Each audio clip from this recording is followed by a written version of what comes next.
C'est peut-être un premier coup de pioche pour le futur chantier du Centre des Arts. Cap Excellence a présenté cet après-midi son projet culturel pour que l'édifice renaisse de ses cendres. Mais pour cela, il va falloir compter sur les artistes et leurs doléances. Les discussions se poursuivent. Alexandre Ouda, Olivier Duflo.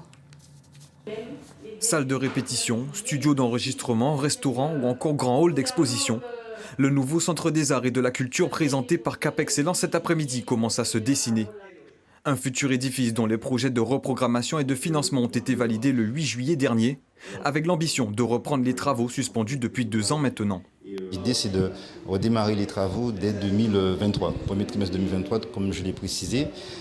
Donc voilà, donc nous sommes dans une ambition de lancer les opérations dans le cadre d'un marché de conceptualisation. Mais dans le cadre de ce marché de conceptualisation, il est nécessaire d'avoir finalisé le programme technique détaillé que nous avons partagé et présenté ce jour. Un programme technique qui suscite quelques discussions avec les artistes inclus dans la concertation du projet.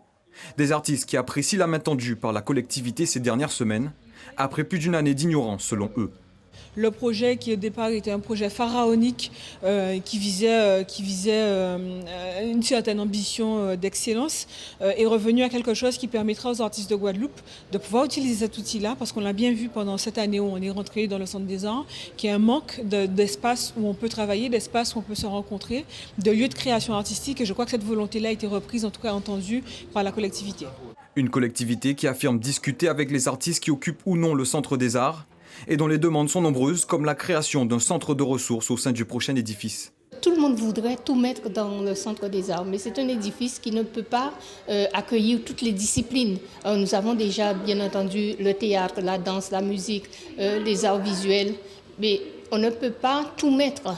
Donc oui, un centre de ressources, mais il faut se rappeler que nous avons d'autres espaces sur le territoire même de Cap Excellence. Nous avons des auditoriums, nous avons d'autres centres de ressources que l'on peut utiliser. Il faut savoir aussi à un moment donné délocaliser. Les discussions devraient encore se poursuivre jusqu'à la validation définitive du projet. Une validation prévue pour la fin de l'année 2022.